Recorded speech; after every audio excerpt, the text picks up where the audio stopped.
Hello friends, welcome back to our channel Chandu Reddy. ఇవాళ మా tiffin అంటే ఇవాళ వేడిగా పొంగనాలు చేశాను. చాలా రోజుల తర్వాత చేశాను. నాకు చాలా ఇష్టం పొంగనాలు అంటే. చాలామంది ఇప్పుడు రాగి పిండితోని, ఇడ్లీతోని, జొన్న పిండితోని రకరకాలుగా చేస్తున్నారు. బట్ నేను చేసింది దోశ పిండితోనండి. ఇలా పిండిని మిక్స్ చేసేసి అలా పెట్టేసుకొని ఒక 2-3 మినిట్స్ అయినాక మళ్ళీ ఇట్లా తిప్పేసేయాలి. అట్లా మనకు ఎన్ని వాయిల్ కావాలంటే అన్ని వాయిలు. నేను ఈ 7 ఉన్నాయి తీసుకున్నాను. పెద్దది కూడా ఉంటుంది. పెద్దది ఏంటంటే చుట్టూ వెడల్పు ఎక్కువైపోయి మధ్యలో అవన్నీ రోస్ట్ అవుతాయి. బట్ సైడ్కి ఉన్నవి రోస్ట్ అవ్వవు. నాకు అందుకే అది నచ్చలేదు.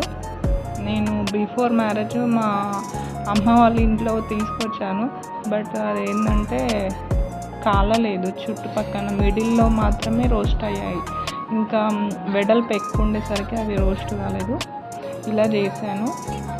వేడి పొంగనాలు రెడీ అండి. చాలా విత్ పల్లి చట్నీ చాలా టేస్టీగా ఉంది. మీరు కూడా ట్రై చేయండి, బాగుంటుంది. ఏం లేదు, కొంచెం జీలకర్ర, ఆనియన్స్ రోస్ట్ చేసి వేసాను అంతే. Thank you so much.